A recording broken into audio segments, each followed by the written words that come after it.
Bonsoir à tout le monde. Je remercie Monsieur le Président François Hollande d'être parmi nous ce soir, de nous faire cet honneur. Moi, je suis Philippe Calouzian, le président des anciens élèves.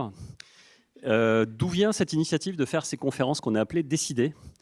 Ça vient du fait qu'à chaque dîner, repas, déjeuner, on refait le monde et on se dit que notre pays va pas aussi bien qu'on voudrait. Mais à chaque fois, on se pose la question, mais où sont nos élèves et nos alumni? Sont-ils élus de la République? Et en fait, on constate qu'il y en a très peu. On les cherche, on les compte, et les doigts d'une main suffisent en général pour les trouver.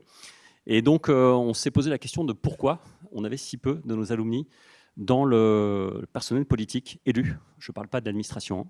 Et donc, on s'est dit, tiens, qu'est-ce qu'on peut faire pour changer la chose? Et on s'est dit, on va inviter des personnalités politiques, des députés, des chefs de l'État, des chefs de parti. Le principe, c'est qu'on invite tous les partis, tous ceux pour lesquels on a des bulletins de vote sur les tables aux élections, et qu'on parle des sujets qui concernent l'école, l'énergie, la souveraineté, l'industrie, le numérique, l'environnement, et pas autre chose. Et donc, je remercie ce soir les personnes qui ont organisé cette soirée, donc notamment Emmanuel Crépeau ici présent, Gaël Coutan, notre cher directeur, mais aussi Mehdi et Leïla qui vont être les intervieweurs de Monsieur le Président. Écoutez, je vous souhaite une très bonne soirée. Je passe la parole à Godefroy Beauvalet qui peut faire un complément d'introduction. Merci beaucoup. Merci beaucoup, Monsieur le Président, d'être avec nous. On ne vous présente pas et ce serait très superflu et probablement mal indiqué. Par ailleurs, nous n'avons qu'une heure à passer ensemble, donc on va plutôt la passer à vous écouter. Simplement dire que les sujets industriels, notamment, sont des sujets sur lesquels vous œuvrez, sur lesquels vous avez œuvré en tant que président de la République. J'ai eu la chance d'être directeur de cabinet d'un de vos ministres, Christophe Sirugue, et de me colter avec des sujets comme Alstom, comme Whirlpool à Amiens, enfin voilà, certains qui Oscométal, certains qui se sont bien terminés, d'autres qui sont moins bien terminés. Donc je crois que c'est très important pour nous de vous entendre à la fois sur l'innovation et sur l'industrie. On dit ici souvent que seule l'innovation peut combattre l'innovation, et on est dans un moment où la souveraineté passe par l'innovation. Puis on va parler, je l'espère aussi, de transition écologique. Alors je ne résiste pas au plaisir, je sais que vous appréciez parfois les traits d'humour. Celui-ci n'est pas de moi, mais vous saurez le reconnaître. Jean-Marc Jancovici, qui est intervenant à l'école, nous dit, s'agissant du temps qu'il fait, que maintenant, c'est quand il pleut, c'est qu'il fait beau, avec la sécheresse. Alors, nous savons que vous avez un don à cet égard et nous vous remercions de le partager avec nous ce soir. Voilà. Merci beaucoup, Monsieur le Président. Et sans plus attendre, on va laisser vos intervieweurs démarrer cette séquence.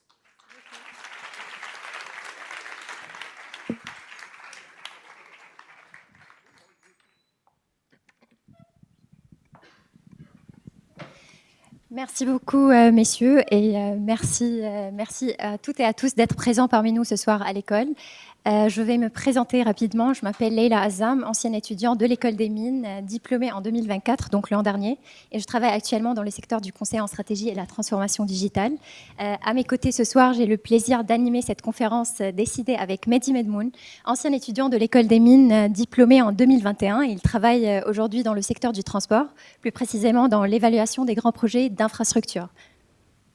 Merci beaucoup Leïla. Vous nous entendez bien en salle? Ok, super.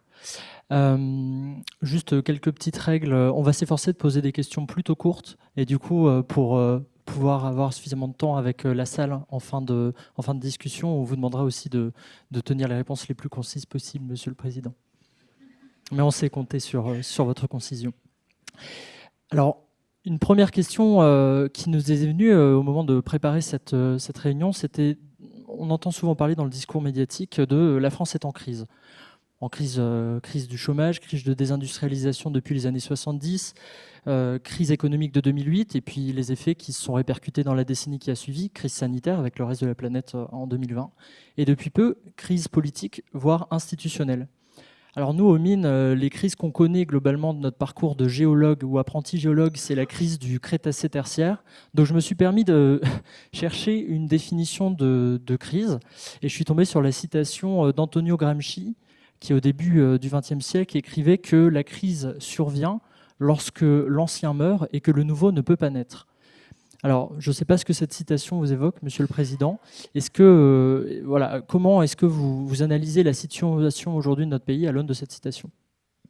Bon, d'abord, merci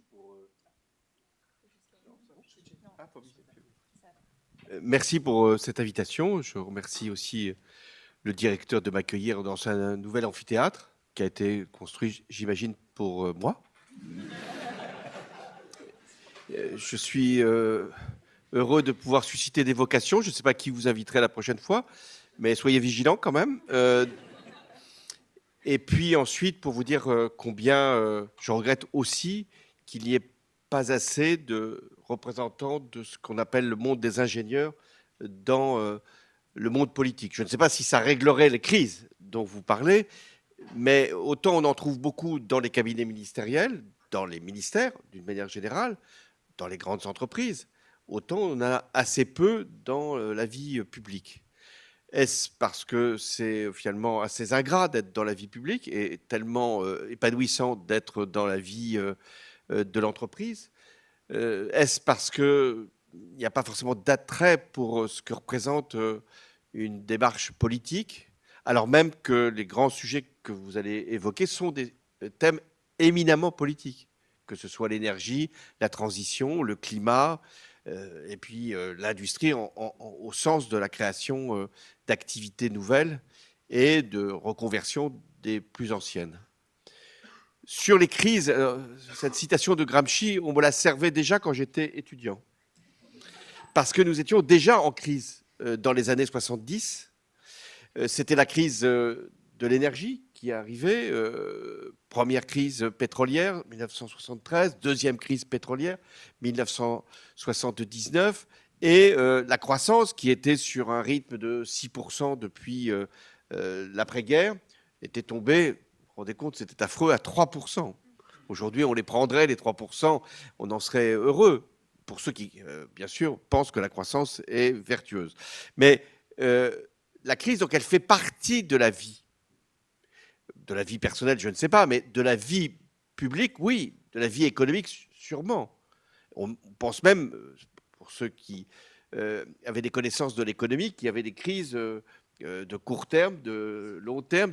C'était les cycles, Kondratiev, etc., Juglar, tout ça. Donc, ça faisait partie de ce que, finalement, les acteurs économiques, donc les responsables politiques, s'étaient habitués à vivre avec ces crises. Bon. Le fait nouveau, c'est que les crises se sont accélérées et qu'elles sont cumulatives. On pouvait connaître des crises économiques, on pouvait connaître des crises technologiques quand on passait d'un monde industriel à un autre, où une technologie venait créer une véritable révolution. Mais là, on a eu ces dernières années des crises de toute nature et de grande ampleur. Donc, crise économique, il ne faut jamais oublier qu'on était en 2010-2011 dans une crise des subprimes, une crise monétaire, financière, qui a eu des conséquences quand même sur les taux d'activité et notamment le chômage, thème dont on parle assez peu aujourd'hui. Et puis après, on a eu la crise des réfugiés, la crise terroriste, que j'ai particulièrement vécue, dont on va voir après 10 ans ce qu'elle est devenue, c'est-à-dire qu'elle n'a plus la même intensité, mais qu'elle est toujours présente. Et puis, on a eu aussi la crise sanitaire. Alors ça, c'était un phénomène un peu nouveau. On n'avait jamais connu le confinement. Et puis, maintenant, on a la crise climatique et la crise politique. Alors, la crise politique, ce n'est pas simplement la France. C'est la France. Mais la plus grave crise politique qu'on connaît, c'est le retour de la guerre.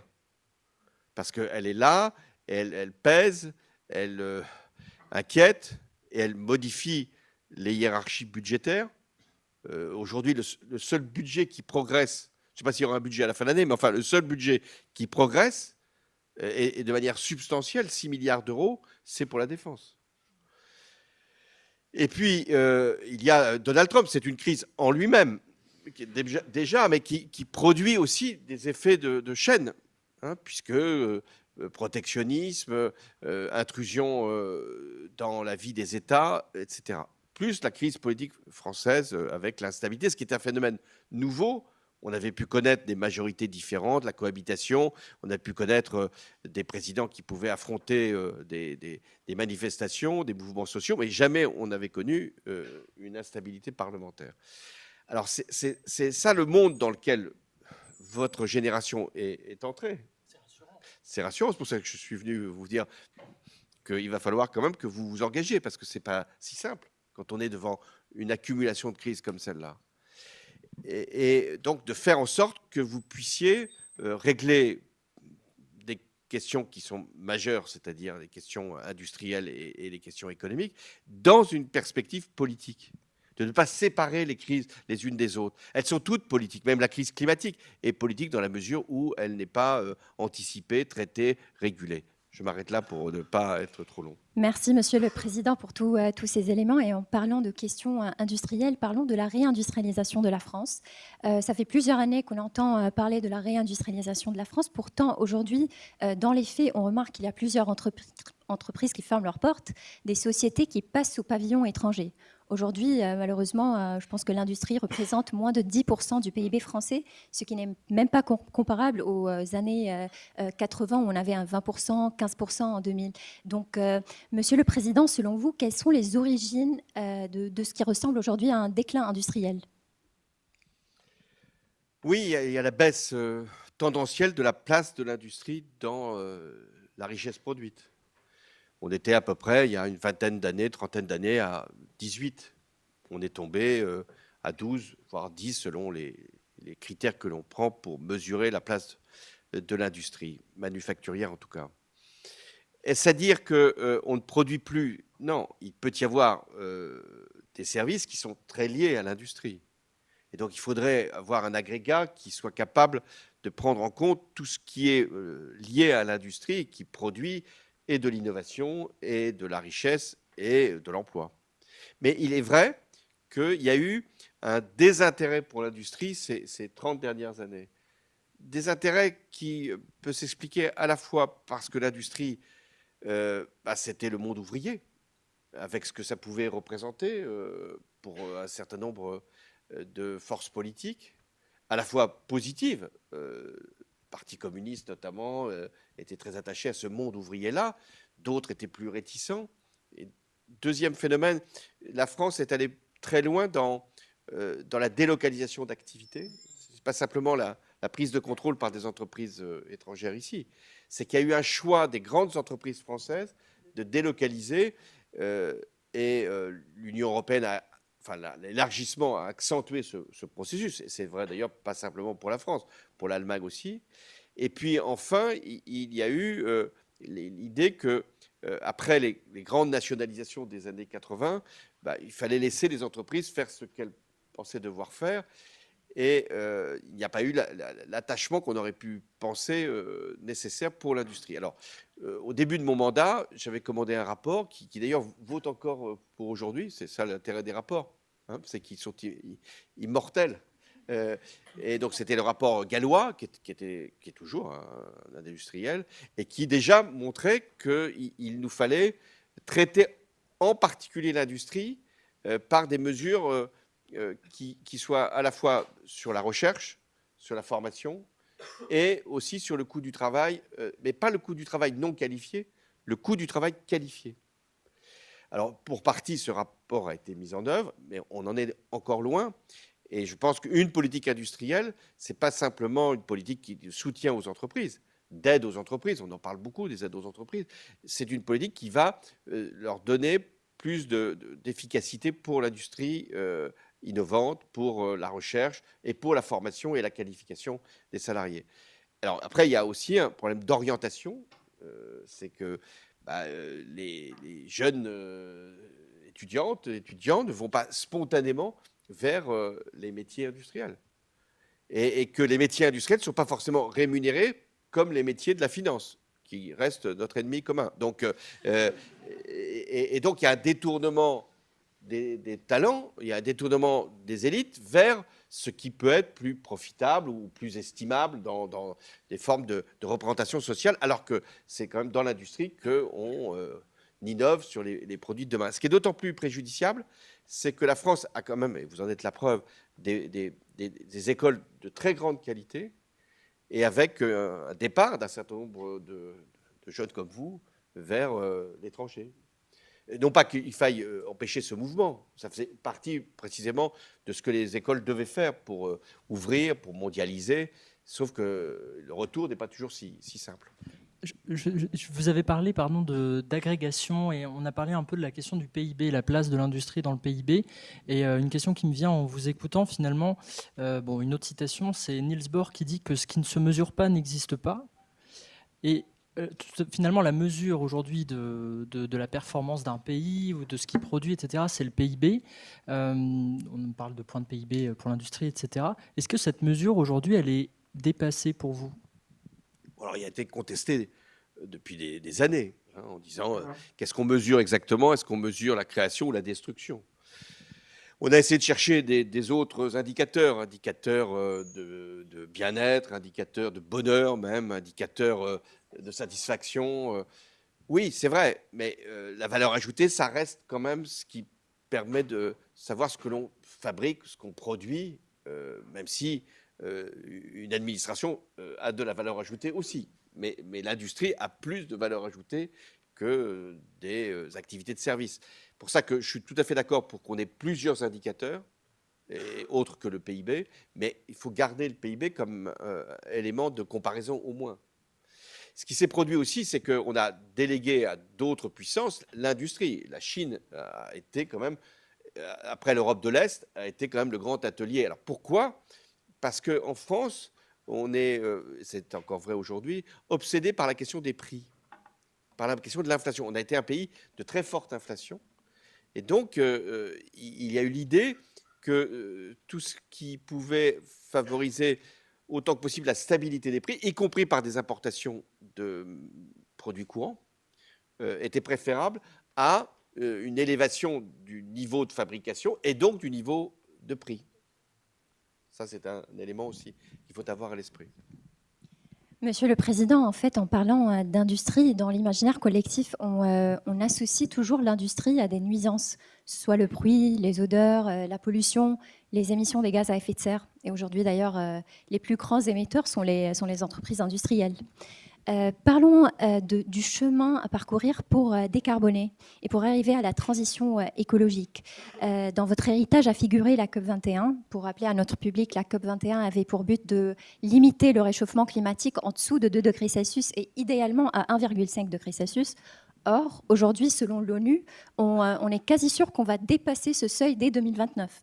Comment éviter, Monsieur le Président, ce dépassement et comment évaluez-vous la France dans ce domaine ? Alors d'abord, il y a 10 ans, donc, il y avait la COP 21 et nous pensions que le réchauffement, comme vous l'avez dit, allait se poursuivre malgré les engagements qui étaient pris par les différents États et que nous serions à 1,5 degré Celsius de réchauffement par rapport à l'ère pré-industrielle à la fin du siècle, dans le meilleur des cas, ou 2 degrés si on était plus prudent ou moins courageux.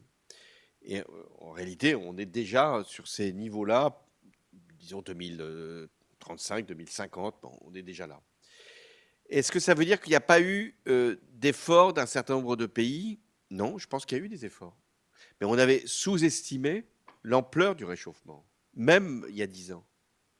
Et les travaux du GIEC, qui étaient déjà alarmants il y a 10 ans, le sont encore tout autant aujourd'hui, compte tenu du retard qui a été pris. Alors ça ne veut pas dire que les entreprises industrielles n'ont pas fait d'efforts. Elles en ont fait même beaucoup d'efforts. C'est pas, enfin, il faut qu'elles les poursuivent, bien sûr, mais parce qu'elles étaient conscientes, ces entreprises, que si elles ne les faisaient pas, le risque de la perte de compétitivité, le risque même d'acceptabilité sur les lieux où ces productions existent, seraient en cause. Donc, il faut bien sûr amplifier encore l'effort, mais je ne vais pas pointer l'industrie comme étant le facteur premier. La raison, c'est vrai. Mais Monsieur le Président, vous avez mentionné qu'en fait, on a des objectifs qui sont définis au niveau international. Mais comment aujourd'hui doit-on agir collectivement quand on a des nations qui ont des agendas très différents ? Alors d'abord, au niveau européen, il y a quand même eu un certain nombre d'objectifs communs qui sont en train d'être d'ailleurs négociés aujourd'hui à la baisse, hein, parce que Le pacte vert, le pacte climat vert, vert. parce que les industriels allemands, notamment pour l'automobile, considèrent qu'on a été trop vite, que ça a des conséquences en termes d'emploi et aussi des conséquences en termes de perte de compétitivité par rapport à l'industrie chinoise qui a pris beaucoup d'avance sur notamment l'automobile. Il y a aussi un autre facteur, c'est quand même, j'y reviens, le retrait des États-Unis de l'accord de Paris. La première fois, ça ne s'était pas vu, mais la seconde, ça va s'observer. Avec un climato-scepticisme qu'on pensait évacuer et qui revient assez fortement dans un certain nombre de littératures. Donc il va falloir faire peut-être pas contre, mais sans les États-Unis pour arriver à poursuivre les objectifs communs. Il n'est pas non plus simple de le faire avec les pays du Sud qui, eux, sont toujours dans l'idée qu'on ne va pas les empêcher de croître, de poursuivre leur activité, alors que nous, on s'est quand même bien servi sur les ressources naturelles depuis la révolution industrielle, donc au 19e siècle. La Chine, elle, a compris que c'était à la fois un objectif intérieur, parce que c'était plus supportable pour les Chinois eux-mêmes, qui ne votent pas, mais qui peuvent à un moment se révolter s'ils ne peuvent plus respirer. Et donc c'est un objectif intérieur et un objectif extérieur, parce que c'est ce qui tire aujourd'hui leur économie. C'est eux qui vont le plus loin dans la transition. Alors, dans les rares conversations que j'ai eues avec Donald Trump, au moment où il allait se retirer, dans son premier mandat, de l'accord de Paris, il me dit je vais me retirer de l'accord de Paris parce que les Chinois sont en train de gagner la partie. Ce qui était un peu paradoxal, c'est-à-dire finalement on va se libérer de toute contrainte aux États-Unis, forêt, comme il l'a dit pour le second mandat, pour empêcher les Chinois de devenir dominants dans l'économie classique de l'industrie. On en est là. Donc il va falloir faire un effort européen. En France, on a plutôt rempli nos objectifs, mais on est encore, si Jean Covici était là, il considérerait qu'on prend encore trop l'avion, trop la voiture, et qu'on a un rythme de vie qui ne correspond pas à ce qu'est la logique de la lutte contre le réchauffement. Enfin, il y a la décarbonation. Et toute la question que vous allez étudier, je pense que vous l'étudiez déjà, c'est le prix du carbone. Pour qu'il puisse y avoir la décarbonation, il faut qu'il y ait une incitation forte dans l'usage du carbone et que ça ait un coût. Et c'est toute la question politique, parce que tout revient quand même à ça. Si on fait un prix du carbone, ça veut dire que le coût des facteurs va augmenter et on revient à la question du pouvoir d'achat, qui est lésé, qui n'est pas lésé. Dans une société, il faut toujours faire des arbitrages. Celui-là en est peut-être le principal pour les années qui viennent. Vous avez évoqué, du coup, je comprends que la faute n'est pas du côté des entreprises, elle n'est pas non plus du côté des États, il faut faire sans les États-Unis, etc. Là, on a parlé un peu de technologie, mais aujourd'hui, on sait, par exemple, qu'avec l'équation de Kaya, il y a des leviers qui sont technologiques et il y a des leviers qui sont de l'ordre plutôt de la sobriété. On ne pourra pas faire sans, en tout cas c'est ce que les chercheurs semblent indiquer aujourd'hui, et chaque année passée au rythme de croisière actuel sans vrai boom technologique de décarbonation, ça renforce logiquement les efforts qu'il faudrait faire en termes de modération, en termes de sobriété. Pourtant aujourd'hui on voit que les modèles économiques qui fonctionnent ou qui semblent s'installer en France, c'est pas forcément des modèles de sobriété. On peut par exemple penser à Chine, l'entreprise de prêt-à-porter chinoise qui représente à peu près 2% aujourd'hui du volume global de la mode dans le monde. Cette entreprise va bientôt s'installer au BHV Marais à Paris. Et on sent aujourd'hui, en tout cas dans l'intérêt des personnes, plutôt un intérêt pour l'hyperconsommation, non ? Oui, l'hyperconsommation, surtout le prix le plus bas. Et donc aller chercher un vêtement dont on va penser qu'il a une durée de vie très courte, mais un prix très bas. Mais on voit quand même qu'il y a un mouvement citoyen sur Chine, qui n'est pas spécialement en faveur de cette installation au BHV. Je ne suis pas sûr que le BHV se fasse la meilleure publicité, surtout avec les petites poupées là, qu'on a découvertes. qui ajoute encore à l'inquiétude. Mais c'est un bon exemple quand même. C'est-à-dire, qu'est-ce que le consommateur va chercher? C'est toujours la même chose. Le consommateur, c'est un citoyen, c'est un producteur. On n'est pas que consommateur.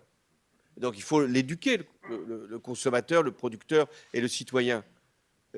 S'il prend ces produits-là, bah, c'est autant de moins qui seront fabriqués, je ne parle pas simplement en France, mais ailleurs. Ça veut dire toute une industrie textile qui va connaître de très grandes difficultés. Elle en a déjà traversé. Et ça veut dire aussi que le coût du transport dans le produit va être très élevé.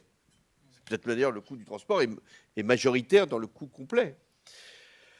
Donc il faut aussi responsabiliser finalement l'ensemble de la société. Sur la question aussi des droits de douane, on peut quand même, sans tomber dans le protectionnisme, considérer, ça commence à se faire, que les petits paquets, par exemple, doivent payer une taxe particulière parce que tout a changé avec Internet. Vous pouvez commander sans que ce soit forcément taxé comme c'était un produit jusque-là. Donc ça veut dire qu'on va falloir changer notre mode de régulation par rapport à une mondialisation qui évolue et qui est tout à fait contraire à l'intérêt climatique. On voit que les modes de consommation, ils évoluent aussi avec l'émergence du numérique. Ça a déjà commencé avec le e-commerce il y a un certain temps. Et puis aujourd'hui, avec l'IA, etc., il y a quand même un boom aussi, un certain nombre d'espoirs, d'opportunités et aussi des craintes. On peut par exemple citer l'ouvrage Cyberpunk d'Asma Mala ou Technopolitique, qui essaie de décortiquer un peu les inquiétudes qu'on pourrait avoir vis-à-vis de cette technologie. Et du coup, quand on parle de numérique, je voulais faire une comparaison. On constate aujourd'hui en France qu'on a une ministre qui est récemment nommée chargée de l'intelligence artificielle. C'est Madame Le Hénaff, je crois, donc, dans le dernier gouvernement de Monsieur Lecornu. Et à l'autre bout de l'Europe, on a quelque chose de totalement différent, presque en fait chiasmatique, quoi. Inversé, on a une IA qui a été nommée ministre des marchés publics. Donc elle s'appelle Diela, si je comprends bien. On la salue. Qu'est-ce qu'on peut en dire finalement de l'émergence de l'IA, peut-être au niveau politique, au niveau des décisions publiques? Parce que finalement, cette intelligence artificielle, elle n'a pas de chauffeur, elle n'a pas de bureau, elle n'a pas d'indemnité, il n'y a pas de risque a priori de corruption. Est-ce que ça vous inspire? Vous avez peut-être trouvé le moyen de résoudre la crise politique française. Monsieur Lecornu n'est peut-être pas un vrai individu. Peut-être que c'est une icône comme ça qu'on a vu surgir. Ces ministres qui se succèdent, on ne les connaît pas, peut-être sont-ils ou sont-elles déjà de l'intelligence artificielle. Mais ça se saurait, ça se verrait. Donc, on peut aller jusqu'au bout de la caricature. Je pense qu'il y a deux illusions, notamment par rapport à la question climatique, qu'il faut avoir à l'esprit.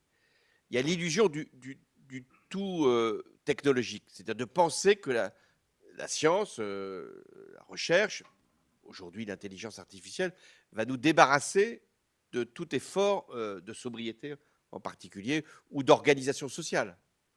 Parce que la sobriété, c'est de l'organisation sociale. Et puis la deuxième illusion, c'est de penser qu'il faut tout arrêter pour être dans une économie de la stagnation et faire que la sobriété l'emporte sur toute autre considération pour ne rien jeter, produire de déchets ou de créer d'émissions de gaz à effet de serre. Je pense que c'est la combinaison des deux. Bon. Est-ce que l'intelligence artificielle nous garantit une fiabilité? Je ne crois pas. Est-ce qu'elle nous protège de la manipulation? Je ne crois pas. Est-ce qu'elle nous donne des éléments de souveraineté? Ce n'est pas du tout sûr. Donc il va falloir que les Européens et les Français aussi se dotent d'instruments d'intelligence artificielle qui soient, disons, protégés d'un certain nombre d'influences. Ce n'est pas un hasard si les États-Unis investissent autant dans l'intelligence artificielle et la Chine aussi. Bon, pour la Russie, ce n'est pas forcément ce domaine d'intervention. C'est plus grossier, si vous voulez, c'est plus direct. Mais donc il y a un enjeu de souveraineté majeur avec l'intelligence artificielle et d'usage.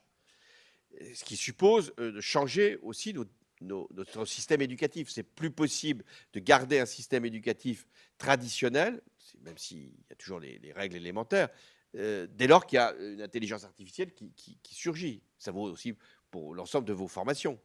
Donc il faut apprendre non pas simplement à vivre avec l'intelligence artificielle, mais à utiliser l'intelligence artificielle. Ça, je pense que c'est un enjeu tout à fait majeur. Tout à l'heure, j'évoquais la défense comme grande priorité compte tenu des menaces qui pèsent. La défense, à mes yeux, ce n'est pas simplement des armes supplémentaires, des fabrications supplémentaires, même s'il en faut, compte tenu de ce qu'on sait des cyberattaques, des drones, etc., ou des missiles. La défense, c'est d'intégrer toutes les politiques publiques, y compris par rapport à l'intelligence artificielle, dans un système de défense. Et par exemple, l'effort de recherche, il est forcément mixte, il est toujours civil et militaire. Donc il est très important qu'on ne conçoive pas notre protection, à tous les sens du terme, simplement par des ajouts de matériel classique ou même sophistiqué. Que la défense, c'est nous. Comment on s'organise aussi par rapport à des menaces qui existent. Et celle-là est sérieuse. Par ailleurs, sur le numérique, on a vu que ça consommait quand même beaucoup d'énergie. Et que les data centers, c'est quand même c'est à la fois une nécessité, mais enfin, ça induit des consommations très importantes. Donc on a l'impression, quand on utilise nos portables, que ça ne produit rien. Bah si, ça produit de l'énergie. Pas forcément bonne. Monsieur le Président, rappelons que vous étiez à l'origine du label French Tech, Oui. en parlant du numérique. Et j'aimerais bien qu'on s'attarde sur l'exemple de l'Estonie. Parce que l'Estonie, du coup, je vois bien. Donc, c'est un pays qui est très avancé en matière de numérique. Il a réussi plutôt aujourd'hui à transformer l'État en une plateforme digitale de services orientée surtout sur le citoyen. Donc, c'est un pays qui compte 1400 startups, dont 10 licornes. Comment évaluez-vous la France ou la dynamique française dans ce domaine? Et qu'est-ce qu'on peut faire pour attirer plus de champions français, voire européens, dans le numérique?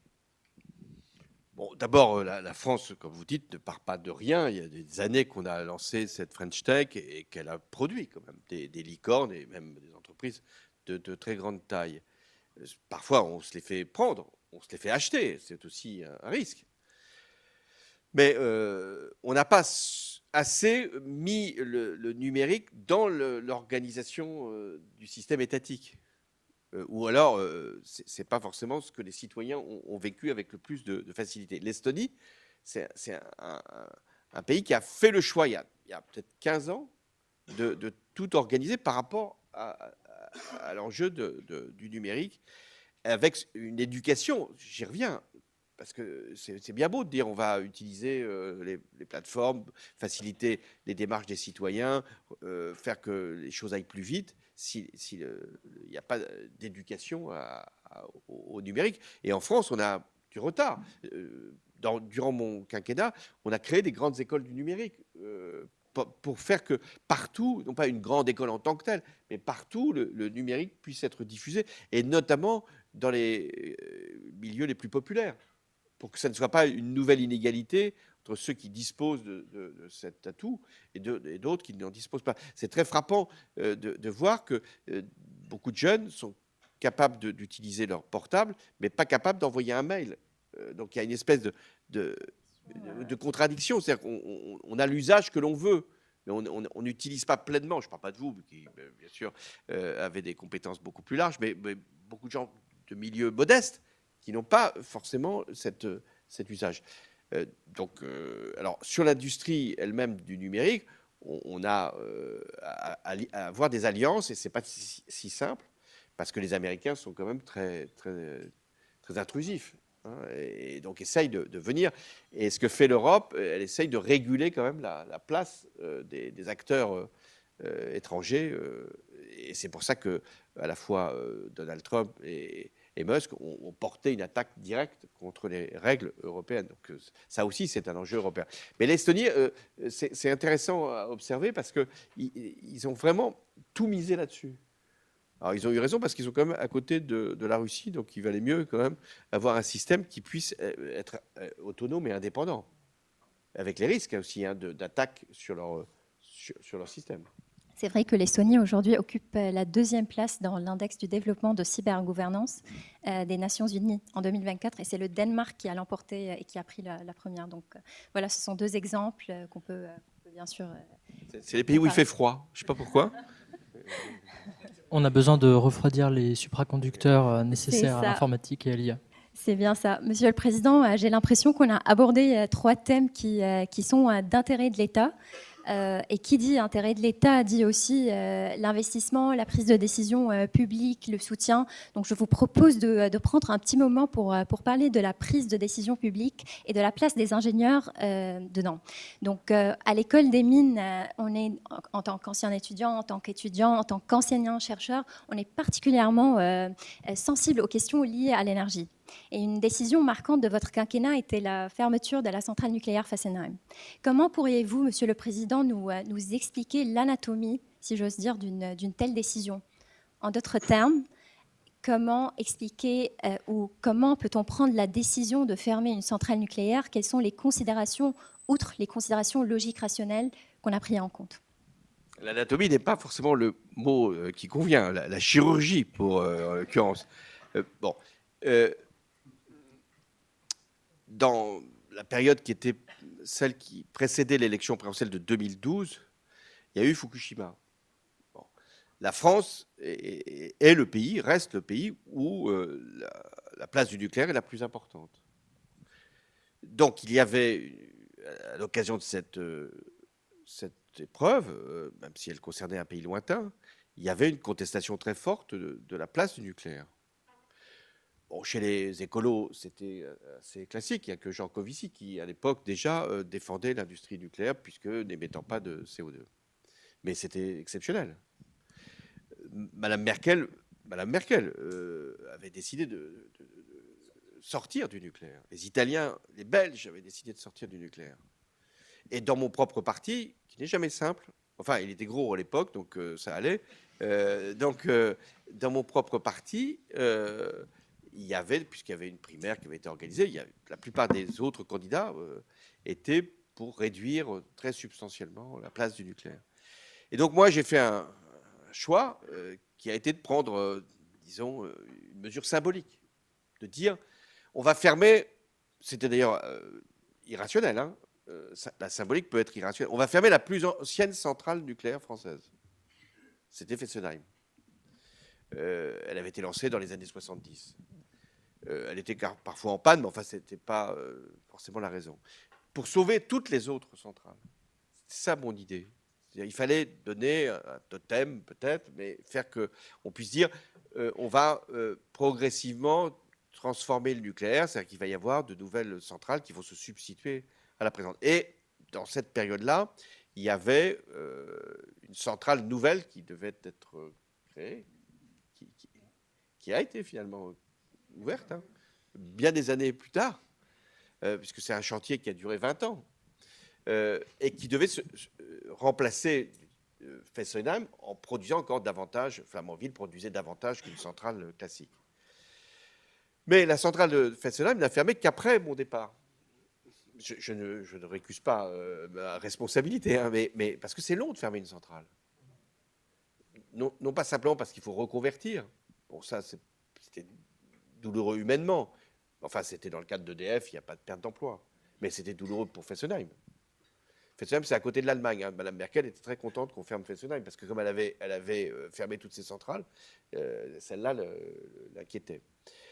Et deuxièmement, c'est compliqué parce qu'il faut s'assurer du démantèlement d'une centrale. Et d'ailleurs, ça nous a permis d'être peut-être plus en avance sur des démantèlements de centrales, car il y aura des démantèlements de centrales. Après, le temps a passé et aujourd'hui, il y a beaucoup moins de contestations à l'égard du nucléaire. Et chacun même comprend qu'on aura besoin du nucléaire. Est-ce que les EPR vont être les meilleures centrales possibles? Ce n'est pas dit, hein, compte tenu des difficultés qu'on a connues, et peut-être maintenant d'une nouvelle forme de fabrication du nucléaire par plutôt des petites centrales, des petits réacteurs. Et l'enjeu, c'est de pouvoir prolonger les centrales nucléaires. C'est ce qu'on EDF fait, et je pense utilement. Et ce qui fait que j'avais un objectif qui n'a pas été atteint, de réduire, disons, vers 2030, à la moitié de la production d'électricité d'origine nucléaire, et on en est encore à 67 ou 70%. Et aujourd'hui, c'est plutôt un atout que d'avoir du nucléaire à tous égards, y compris pour le prix de l'électricité. Mais il faut qu'on soit, et ça c'est le reproche qu'on a pu se faire, pas simplement moi-même, c'est qu'on ne savait plus fabriquer de centrales nucléaires. Il faut bien comprendre que les centrales nucléaires ont été lancées dans les années 70 et pour la plupart ouvertes après 1981. C'est Mitterrand qui a ouvert le plus de centrales nucléaires. Il ne savait pas, mais c'est lui. Parce que c'était la suite du programme. Mais à partir des années 2000, on n'a plus construit de centrales. Et c'est ça qui a fait perdre une part du savoir-faire, aussi bien pour les sous-traitants que pour les fabricants eux-mêmes. Et c'est maintenant ce qu'on doit absolument faire, c'est qu'on doit garder une industrie du nucléaire qui nous différencie de toute Europe. Vous m'offrez une transition absolument parfaite. Merci beaucoup.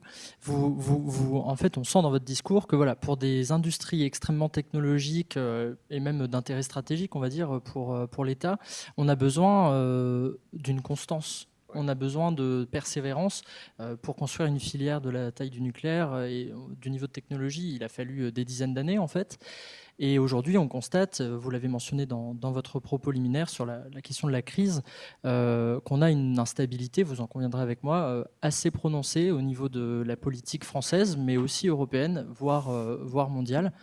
Et donc, dans ces conditions-là, comment est-ce qu'on fait pour penser le temps long ? Quelle est la place de l'État vis-à-vis de tout ça et comment est-ce que l'État peut assurer cette forme de continuité alors même que les organes de décision politique sont à l'arrêt ou arrêtent un certain nombre d'instruments de pilotage des politiques publiques. On peut par exemple penser à la stratégie nationale bas carbone qui aujourd'hui est en attente dans le purgatoire, on va dire, des politiques publiques. Alors, paradoxalement, on peut avoir des périodes de forte instabilité politique et de temps long. La 4e République a été, ça vous paraît préhistorique, la 4e République, hein, donc 1946-1958, une période où les gouvernements avaient une durée de vie très courte, mais où l'administration, les ingénieurs, les planificateurs, car il y avait de la planification, avaient d'une certaine façon pris le pouvoir et avaient projeté ce que la France devait être à 10 ans, à 20 ans.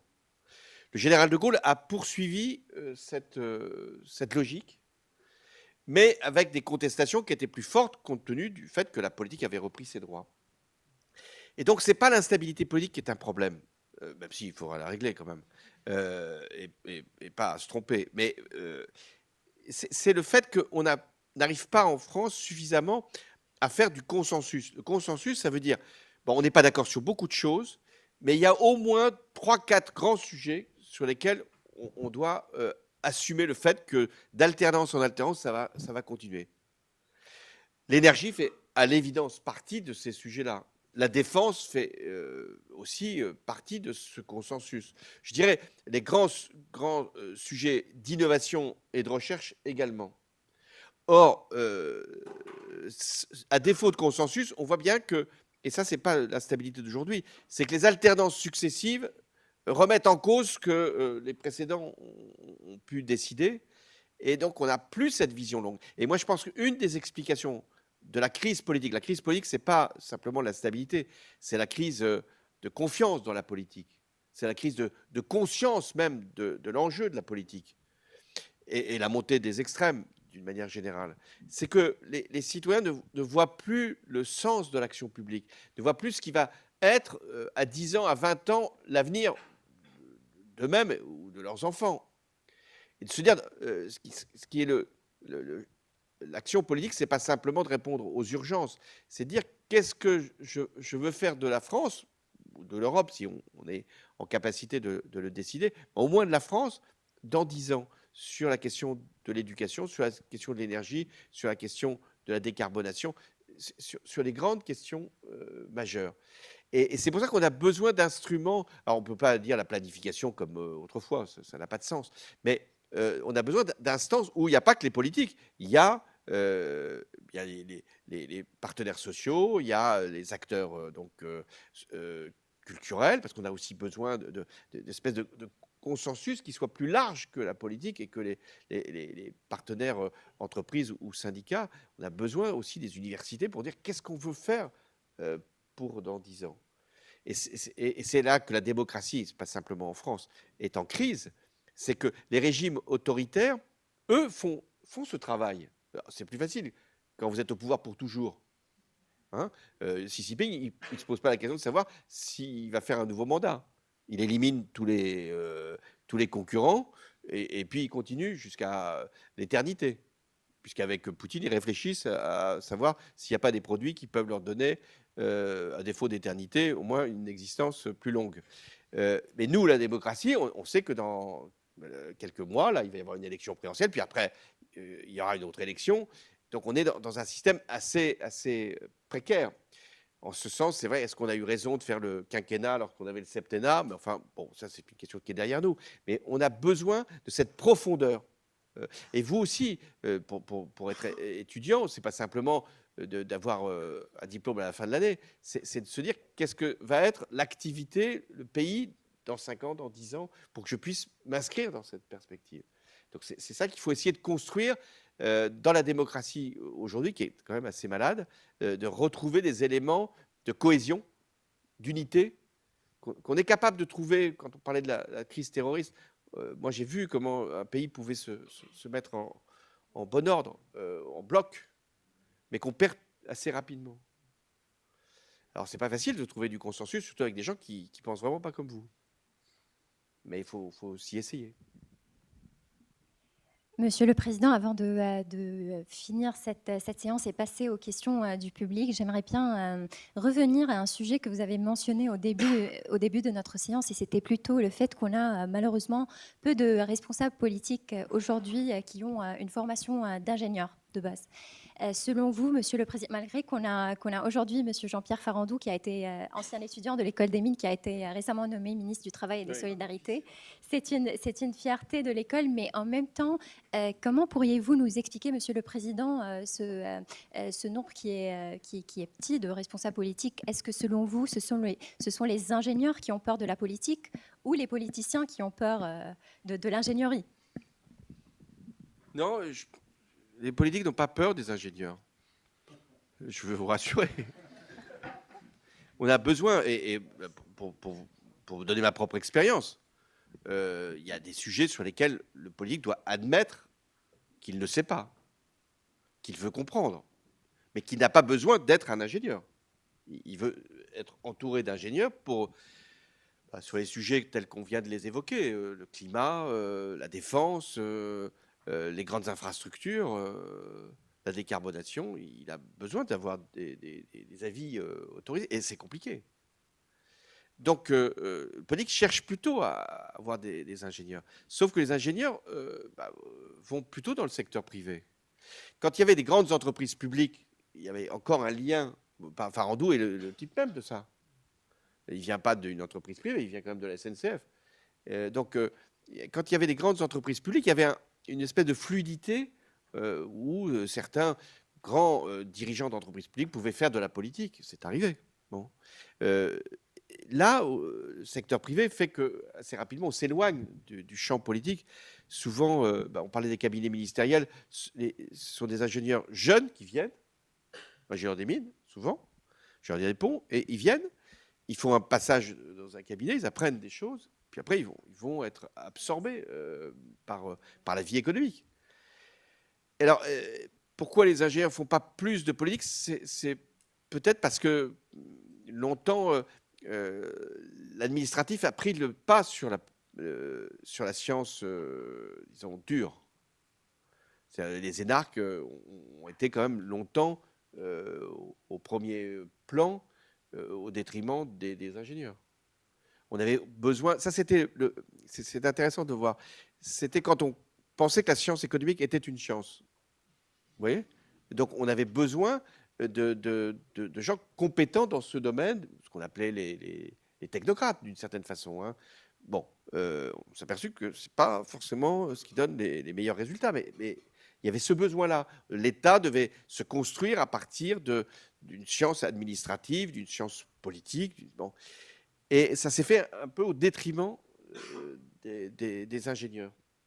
Et par exemple, les carrières dans l'administration étaient plutôt en faveur, sauf dans quelques ministères, industrie et transport, étaient quand même plutôt en faveur des énarques qu'en faveur des ingénieurs, d'où à un moment leur départ. Et là, il faut absolument retrouver une compétence, disons, oui, technique, technologique, dans l'État. Je pense que l'État est plus pauvre aujourd'hui en capacité d'action et de réflexion qu'il n'était dans les années 70 ou 80. Là, vous n'avez pas connu ça, mais il y avait des directions départementales de l'équipement, de l'agriculture, où c'était des ingénieurs qui étaient là. Aujourd'hui, c'est tout à fait autre chose. On en trouve des ingénieurs dans les collectivités locales, un certain nombre où ils vont pouvoir maîtriser des grands chantiers, dans les métropoles notamment. Donc voilà, je lance un appel. Venez, l'État est à vous, prenez-le. Tout est à prendre en ce moment. Donc, Merci beaucoup. Bon, on retient cette exhortation à aller travailler dans le public. Donc, mesdames et messieurs, n'hésitez pas. Vous pouvez partager votre CV peut-être à la fin de, à la fin de cet échange. Je vois qu'il est 50, donc ça nous laisse voilà, un bon quart d'heure d'échange avec le public. Alors, de la même manière, merci, hein, merci beaucoup pour ces échanges et ce témoignage précieux sur votre expérience au sommet d'État. On va donner les mêmes règles qu'à Monsieur le Président et celles qu'on s'est infligées nous-mêmes. On vous demandera de la concision dans vos questions et de la concision dans vos réponses. Je ne sais pas où sont... Je pense que c'est nous qui allons passer les micros, c'est ça ? Donc, s'il y a des personnes qui veulent lever la main, n'hésitez pas. C'est toujours la première question la plus difficile à poser. On va les prendre peut-être par 2 ou 3 et comme ça, on maximisera le... Monsieur le Président, vous avez souligné l'importance des comportements individuels dans la trajectoire climatique et aussi la montée des climato-sceptismes. Donc, certains disent qu'on est dans une crise de l'information, soit sous-information, sur-information ou même mésinformation. Et du coup, ma question, c'est comment est-ce qu'on fait pour s'informer, pour informer les autres sans avoir l'air arrogant ou faire figure de prof? Et aussi, vous, en tant que président, comment vous faites pour vous informer? Merci.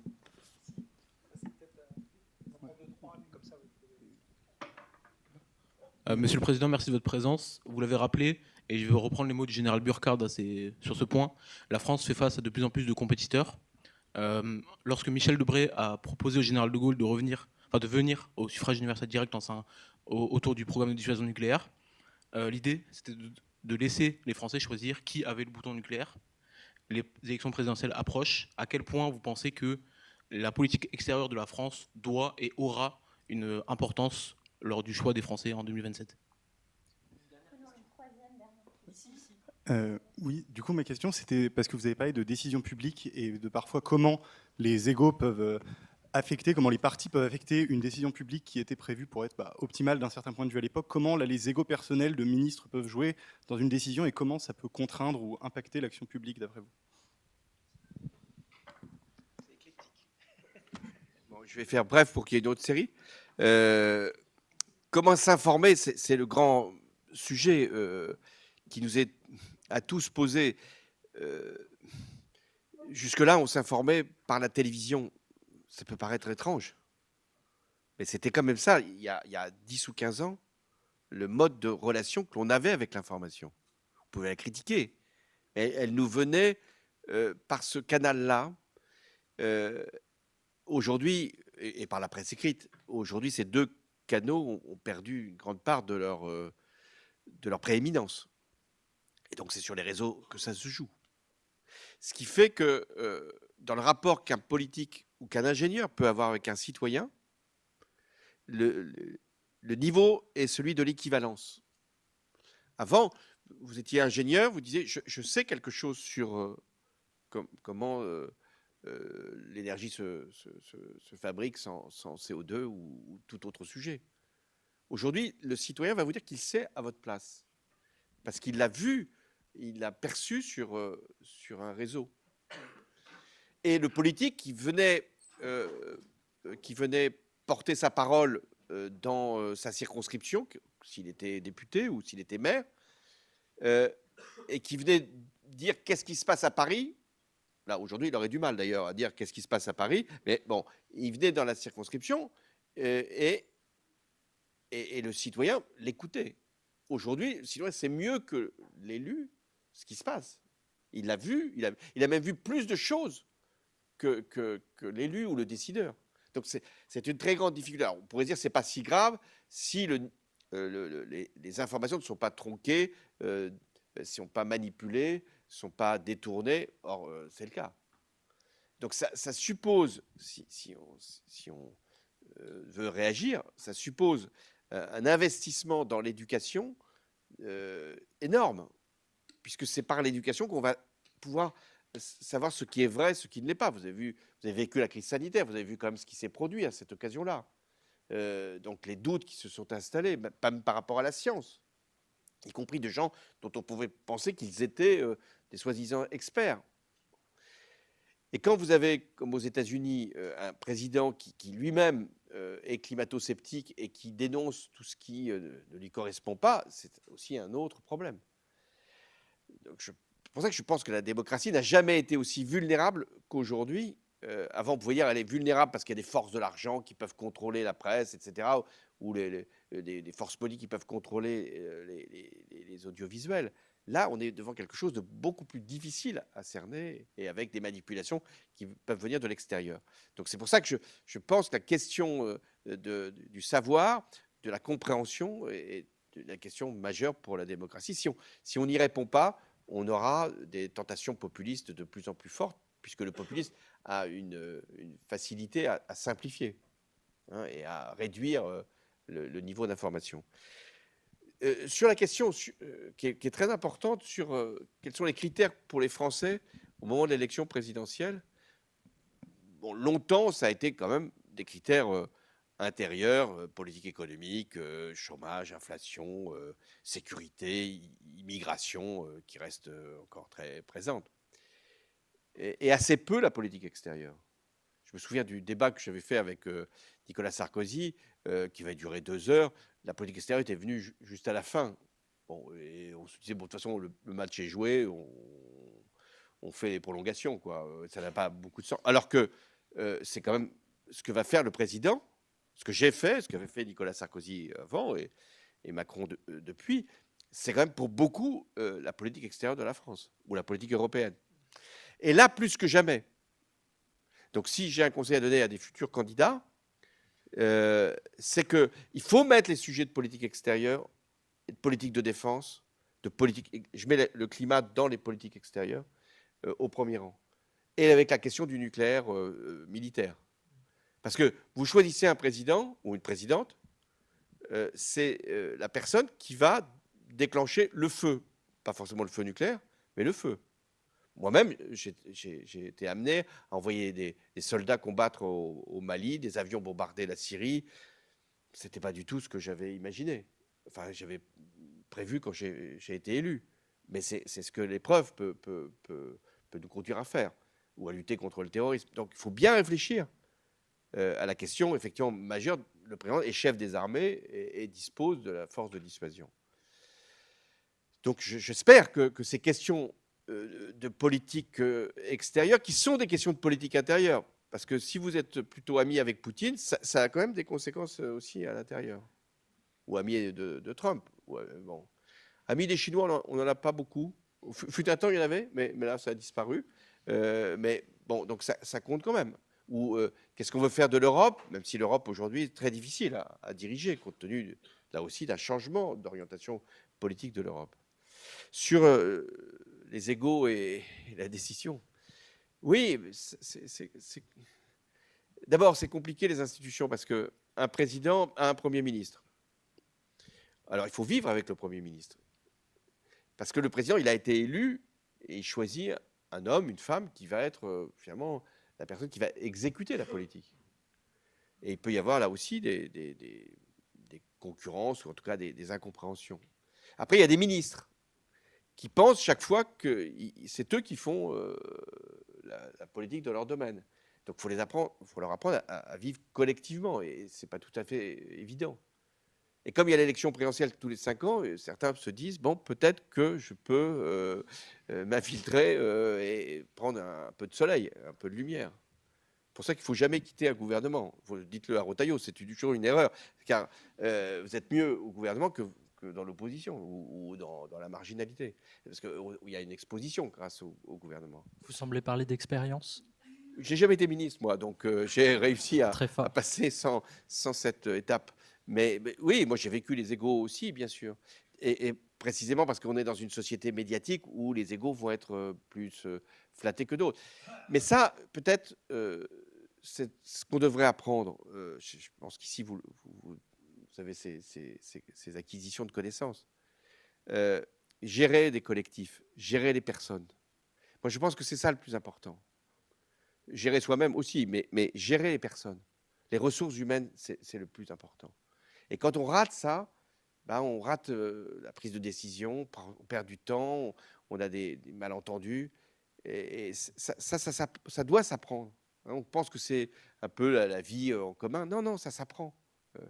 De la même manière que j'ai souvent fait cette réflexion, puisqu'on est 10 ans après les attentats, quand il y a une épreuve comme celle-là, comment on la vit, on est président, on est ministre de l'Intérieur, de la Justice ou Premier ministre, comment on la vit, comment on la surmonte, l'épreuve.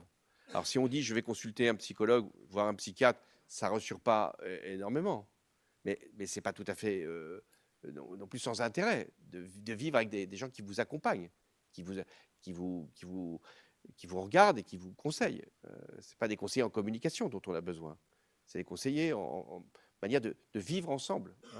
Et dans vos choix professionnels, c'est cette question-là de la capacité à pouvoir emmener toute l'équipe. On le voit aussi en sport. C'est ça l'enjeu, d'apprendre à gérer la matière humaine. C'est difficile, la matière humaine. Parce qu'elle peut être décevante. Elle peut être traître aussi. Ça peut arriver. Merci beaucoup. Vous soulignez l'enjeu de la matière humaine et je crois pouvoir dire qu'à l'École des Mines, on essaie en tout cas de nous faire apprivoiser ce sujet très compliqué avec notamment des cours de sociologie très tôt dans le cursus. Donc voilà, je pense que c'est un sujet où on a encore beaucoup à apprendre, mais c'était très appréciable en tout cas de mon point de vue. Peut-être une autre salve de questions ?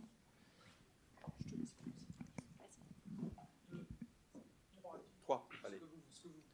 3 ou 4, là. La série. Merci Monsieur le Président. Vous avez parlé du rôle des industries, des entreprises dans le changement climatique, mentionnant que celles-ci faisaient des efforts.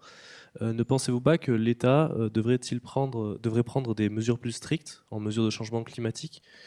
En fait, quand on voit que certaines entreprises mentent sur leurs chiffres au sujet du changement climatique, je pense par exemple à Total, condamné il y a 2 semaines pour greenwashing, peut-être que l'État aurait un rôle à jouer là-dedans, des mesures plus strictes. Okay. La deuxième question. Bonsoir, Monsieur le Président. J'avais une question sur un sujet qu'on n'a pas encore pu évoquer jusqu'ici, la démographie. En l'occurrence, c'est un sujet qui est amené à avoir des conséquences considérables à l'avenir, voire déjà aujourd'hui. Alors, quelle est votre analyse sur les causes de ce phénomène qui est mondial, pas seulement français, et sur ses conséquences ?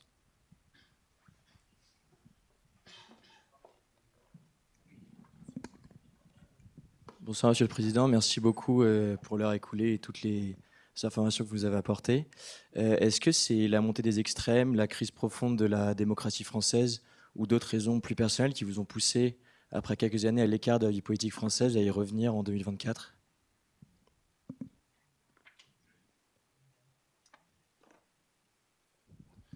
Bonsoir Monsieur le Président. On a parlé un peu de réindustrialisation à l'échelle française, mais on se dit que sur des sujets comme ceux de l'armement ou du numérique contre les États-Unis ou la Chine, il faudrait qu'on puisse travailler à une échelle européenne, plus seulement française. Or, on voit, par exemple, quand on négocie les droits de douane avec les États-Unis, que tous les pays européens n'ont pas les mêmes intérêts. Et donc, question pour des ingénieurs, comment est-ce que vous pensez qu'il est souhaitable d'avoir des projets d'ingénierie à l'échelle européenne et comment est-ce qu'on peut arriver à travailler intelligemment avec nos voisins allemands, italiens pour ça?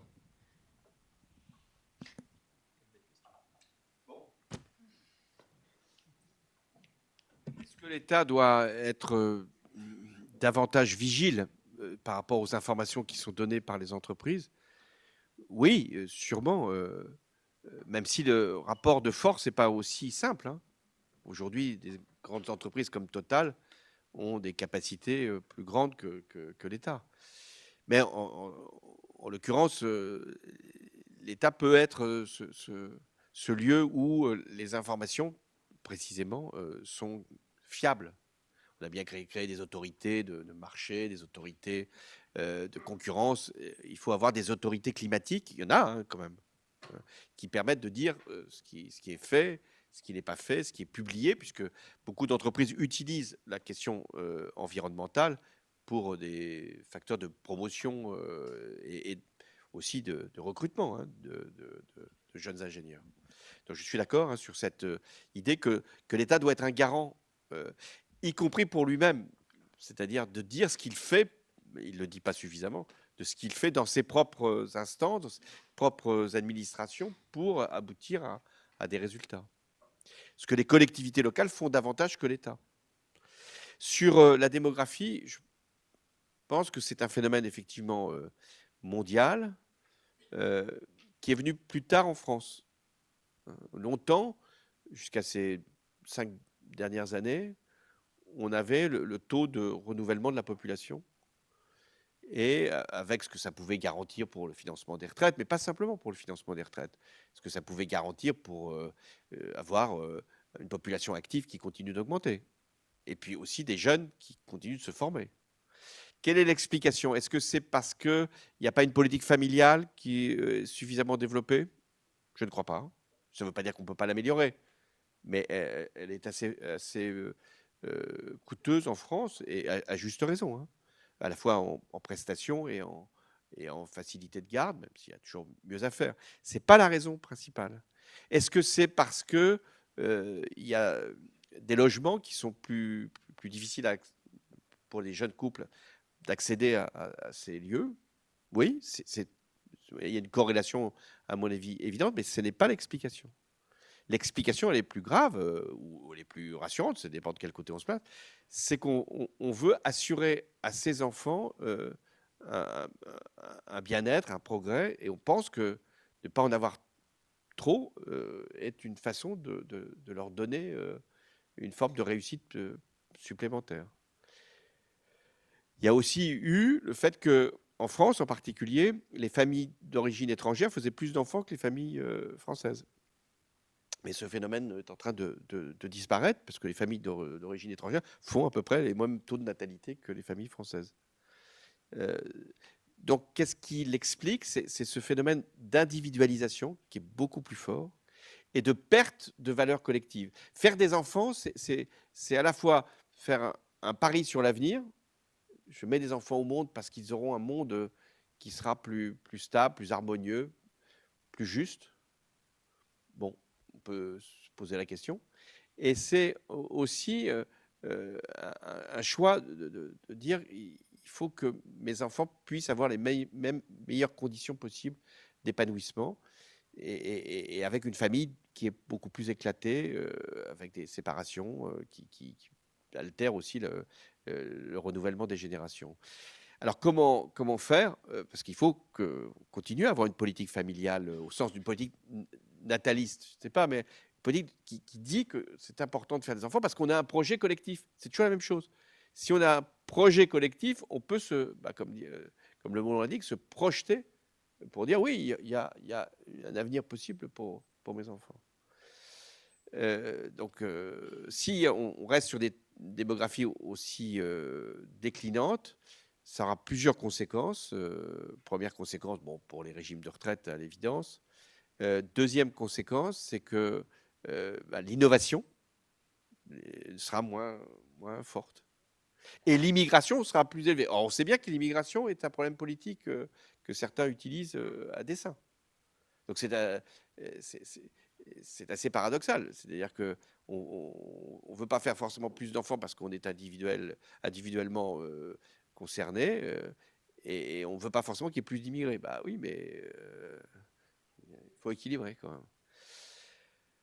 Voilà pourquoi je pense que c'est une question, là aussi, on parlait des consensus, on parlait des projections. Ça, la question démographique, c'est une question consensuelle. Pour qu'on ait les mêmes incitations et les mêmes encouragements pour la natalité. Sur la montée des extrêmes, bon, elle est générale dans toutes les démocraties. Qu'est-ce qui produit cette montée des extrêmes? Le fait que la démocratie est considérée comme impuissante, comme inefficace, comme coûteuse, comme lourde. Donc ce phénomène a toujours existé. Il y a toujours eu un antiparlementarisme, un antipolitique. Mais là, c'est plus sur, pas simplement les personnes, c'est sur le système lui-même. On dit, puisque la démocratie est aussi lente à décider, aussi lente à produire ses effets, aussi peut-être manipulée, détournée, captée, bon, on va prendre les populistes.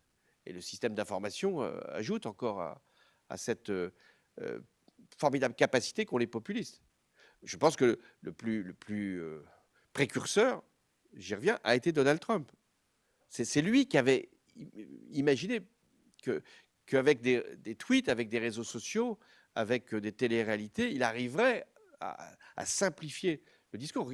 Et il continue de le faire. Regardez, tous les matins, quand on prend son portable, il y a toujours une déclaration de Donald Trump dans la nuit. Alors, oui, c'était pas la nuit, hein, mais nous, c'était la nuit. Et donc, il inonde le monde de ses propres déclarations. Et c'est ce qu'il a fait. Alors, ça ne veut pas dire que ça fonctionne aux États-Unis, parce que ça commence à résister. Mais il a compris que les réseaux sociaux lui donnaient une propulsion que d'autres pays vivent aussi. On a vu comment des élections pouvaient être manipulées dans tel ou tel pays. Et puis, il y a un autre phénomène qui explique la montée des extrêmes, c'est la peur de l'invasion, la peur de la perte d'identité.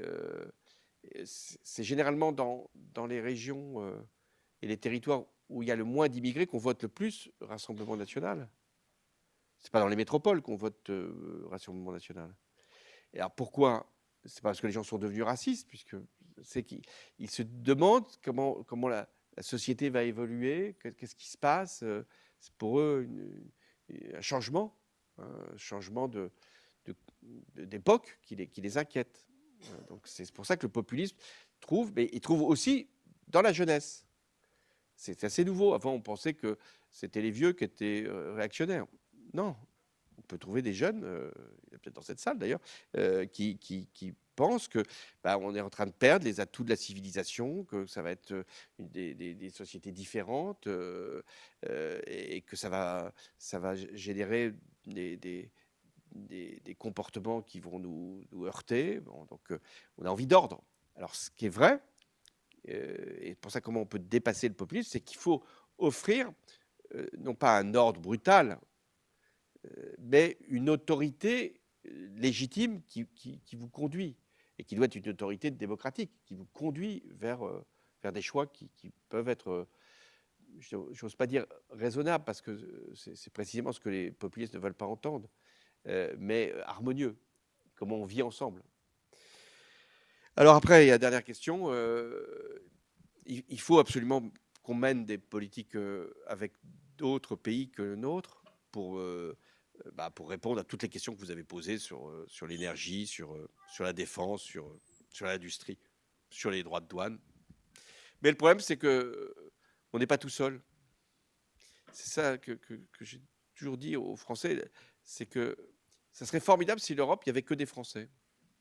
Mais il y a des gens qui ne sont pas français et qui ne pensent pas comme nous et qui n'ont pas les mêmes intérêts que nous.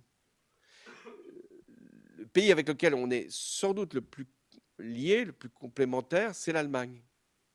Mais ce n'est pas facile de travailler avec les Allemands. Parce que, d'abord, ils ne nous considèrent pas toujours bien. Et nous, on ne les considère pas non plus toujours parfaitement. J'allais dire, on leur rend bien. On leur rend bien. Bon. Et c'est pourtant là que ça se joue. Hein. C'est là que ça va se faire. Et on voit bien pour l'industrie de la défense en particulier, c'est comme ça. Et puis il y a un autre pays qui n'est pas dans l'Europe avec lequel il faut absolument s'entendre, c'est le Royaume-Uni. Alors là, c'est encore pire. Parce que là, ils sont à la fois comme nous et différemment de nous. Ils sont comme nous, au sens c'est une vieille nation qui a été une nation coloniale avec un empire qui vit un peu la nostalgie. Ils ne sont pas comme nous parce qu'ils vivent aussi le sentiment de déclassement. D'où le succès des populistes au Royaume-Uni en ce moment. Avant, on pensait que c'était le Brexit. Ben, c'est plus le Brexit puisqu'ils sont sortis. Hein, donc c'est encore autre chose, toujours avec l'immigration comme vecteur. Donc il faut, avec ces trois pays qui vont permettre que l'Europe réagisse ou pas. Et là où ça a été quand même assez douloureux, c'est quand Donald Trump a posé ses conditions, chacun y est allé séparément. Et la présidente de la Commission européenne y est allée davantage en allemande qu'en présidente de la Commission européenne, parce que pour les Allemands, être privé de droits de douane, enfin avoir des droits de douane, disons, tout à fait dissuasifs, c'était compliqué. Donc la France doit absolument montrer qu'elle résiste à ça. Hein. Ce qu'il faut bien comprendre, et peut-être c'est le mot de la fin, c'est que on est rentré dans une logique de rapport de force. C'était pas tout à fait notre démarche. On était dans une logique de négociation, on était dans une logique de dialogue, on était dans une logique de compréhension mutuelle. Ça, c'était la période ces 20 ou 25 dernières années. Là, on est dans une logique de rapport de force. Il faut être fort. Ça renvoie aussi à ce que peut être l'économie, hein, l'industrie. Il faut être fort. Il faut être fort par rapport à la Russie, ça c'est le problème militaire. Il faut être fort par rapport aux États-Unis, il faut être fort par rapport à la Chine. Il faut être fort et penser que ces gens-là, ces dirigeants-là, je devrais dire, ne respectent que le rapport de force. C'est comme ça qu'ils construisent. Alors nous, on ne doit pas le faire avec le recours à la force. Le rapport de force n'est pas le recours à la force. Mais il faut avoir l'idée qu'il faut montrer ce qu'on est capable de faire. Et c'est pour ça que ce qui se passe en France en ce moment est à la fois douloureux, parce que bon, quand même, il faudrait qu'il y ait un gouvernement, mais c'est parce que c'est l'image que l'on projette à l'extérieur. Et ça, c'est pas le problème du président impopulaire. Moi, j'ai été très impopulaire aussi, donc c'est pas le problème. Mais les gens disaient, bon, bah, il est là, lui, bon, il faut faire avec. Là, ils ne savent pas ce qui va se passer demain. Et ça, c'est un vrai problème. Tout à l'heure, quelqu'un parlait de Michel Debré, des institutions françaises. C'était ça, l'élection du président de la République au suffrage universel. Ça donnait aussi une place. Celui-là, on disait, on va être obligé de vivre avec pendant 7 ans à un moment et 5 ans maintenant. Là, on ne sait pas si c'est 1 an. Donc, c'est quand même un problème. Bon, mais on ne va pas rester sur cette note négative. Donc, vous êtes maintenant prêts à vous engager tous et à faire en sorte que la France soit forte. Merci beaucoup.